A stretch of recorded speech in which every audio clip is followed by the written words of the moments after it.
नमस्कार, मैं Shishupal VIP India news से। आज की ताज़ा अपडेट यह है कि अमेरिका में 14 साल पहले दो वैज्ञानिकों ने पहली बार बुश सरकार के सामने सोशल डिस्टेंसिंग नीति बनाने का प्रस्ताव रखा था, जिस पर अधिकारियों ने खिल्ली उड़ा दी थी। डॉक्टर हैसे और डॉक्टर मेकर ने जॉर्ज बुश की पहल पर भविष्य में महामारी से बचने के लिए सोशल डिस्टेंसिंग का फेडरल नीति का रूप देने का खाका तैयार किया था। दोनों डॉक्टर ने सोशल डिस्टेंसिंग के जन्म की अनकही कहानी को न्यूयॉर्क टाइम्स में साझा किया था। कहा कि नीति खारिज न हुई होती तो आज इतनी जानें जो अमेरिका में करीब 57,000 लोगों की मौत हुई ना हुई होती। बराक ओबामा ने भी 5 साल पहले इस नीति की समीक्षा करने के बाद प्रस्ताव का डॉक्यूमेंशन किया था, लेकिन डोनाल्ड ट्रंप प्रशासन ने इस पर गौर नहीं किया था। दूसरी न्यूज ये आ रही है कि जगन्नाथपुरी रथ यात्रा, जो कि 280 सालों से इसकी परंपरा बनी हुई है, वो शायद बिना भक्तों के निकाली जाएगी। इंदौर में जो सबसे पहले 55% पॉजिटिव आ रहे थे जो केसेस, अब वहाँ पे खुश खबरी ये है कि 6%, मतलब 286 सैंपल से केवल 19 पॉजिटिव और 3 की मौत हुई है।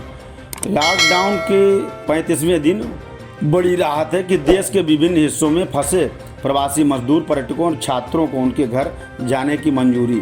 पान मसाला के उत्पादों बिक्री पर रोक। गृह मंत्रालय ने कहा कि नई गाइडलाइन 4 मई से लागू होगी, जल्द होगा ऐलान। और दुनिया में अब तक कोरोना से करीब 2.25 लाख मौतें हो चुकी हैं। चीन के बाद ब्रिटेन ने संशोधित किया मौतों का आंकड़ा, एक साथ 4,429 नई मौतें जोड़ी गई हैं। डीडीसी ने कहा कि अमेरिका के 7 राज्यों में मौतों की संख्या सरकारी आंकड़ों से 50% से ज़्यादा है। इसमें इलियान, मैरीलैंड और मैसाचुसेट्स भी शामिल है। अमेरिका में अब तक 59,000 लोगों की मौतें हो चुकी हैं, जबकि संक्रमण का आंकड़ा 10,35,000 से ज़्यादा हो गया है।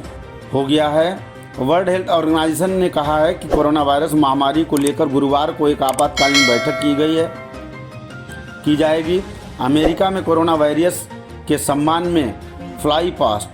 अमेरिका में मंगलवार को मेडिकल वर्कर्स के सम्मान में फाइटर जेट्स ने न्यूयॉर्क के आसमान से फ्लाई फास्ट किया है। शहर की स्काई लाइन पर उड़ान भरते जेट्स को देखते कई लोग जमा हुए। राष्ट्रपति डोनाल्ड ट्रंप लॉकडाउन के बाद जल्द ही देश को खोलने की बात कही। हालांकि अमेरिका में कोरोना से अब भी 10 लाख से ज़्यादा लोग संक्रमित हैं। 60,000 से ज़्यादा लोगों की जानें जा चुकी हैं लगभग। अब वहीं स्पेन में 2,36,889, 24,275 मौतें हो चुकी हैं। वहीं इटली में 2,03,591, 27,682 मौतें हो गई। वहीं फ्रांस में 1,65,911 लोग संक्रमित, 23,660 लोगों की मौतें हो चुकी हैं। ब्रिटेन में 1,65,281 लोग संक्रमित, 21 संक्रमित हैं, 26,097 लोगों की मौत हो चुकी। जर्मनी में 1,60,497 और 6,374 लोगों की मौत होगी। टर्की में 1,17,589 लोग संक्रमित हैं, 3,081 लोगों की मौतें हुई। रूस में 99,399, वहीं 927 लोगों की मौतें हुई।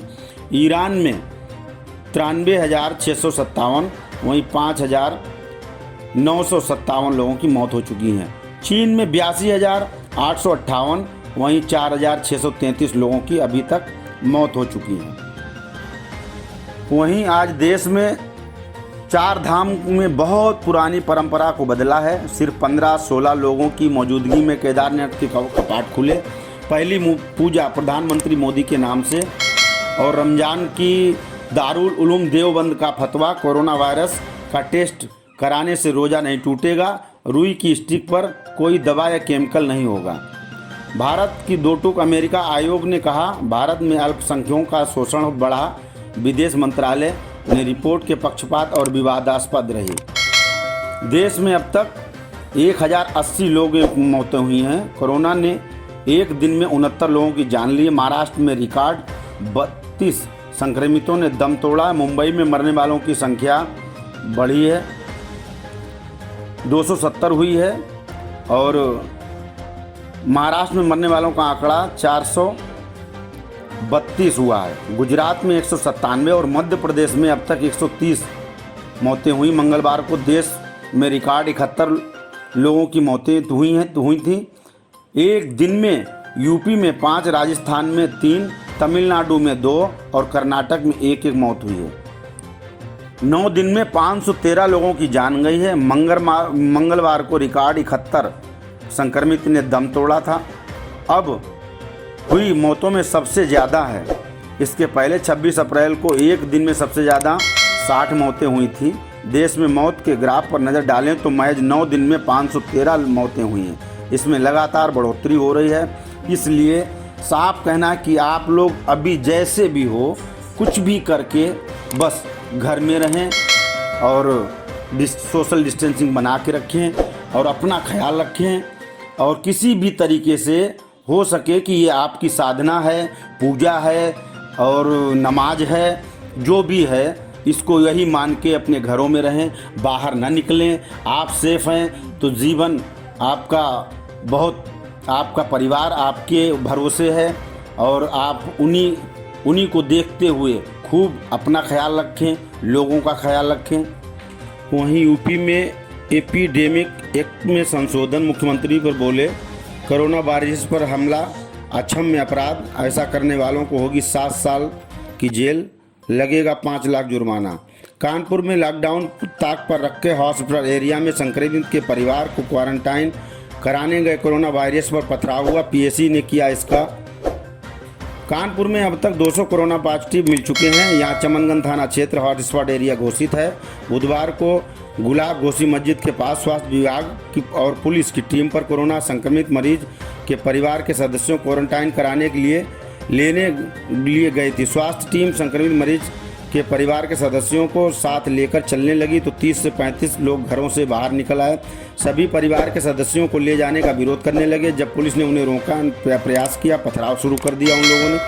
पुलिस ने किसी तरह से स्वास्थ्य विभाग की टीम को मौके से निकाल दिया। इसके बाद कई थानों का फोर्स बुलाकर पत्थरबाजों को खदेड़ दिया। घटनास्थल पर भारी पुलिस बल तैनात कर दिया गया है। सीओ त्रिपुरारी पांडे ने कहा, एक शख्स कोरोना पॉजिटिव निकला था जिसको हम लोग पहले ही क्वारंटाइन करा चुके हैं। उसके परिवार वालों को चिन्हित किया गया था। बुधवार को स्थानीय पुलिस और मेडिकल टीम मौके पर पहुंची। जब उनको लेके चलने लगी, 15 मिनट बाद आसपास के पड़ोस लोग 50 से 60 संख्या में आए और पत्थरबाजी करने लगे। इसमें कुछ लोगों को चिन्हित कर लिया गया था और उनके विरुद्ध मुकदमा दर्ज कर कठोर कार्रवाई की जाएगी। किसी को किसी प्रकार की चोट नहीं आई। और उसी समय मुख्यमंत्री ने कहा, कोरोना योद्धाओं पर हमले कतई बर्दाश्त नहीं। इस मामले की मुख्यमंत्री योगी ने संज्ञान लिया। मुख्यमंत्री ने कहा, हमला करने वालों को चिन्हित कर उन पर एनएसए व गैंगस्टर एक्ट के तहत कार्रवाई की जाएगी।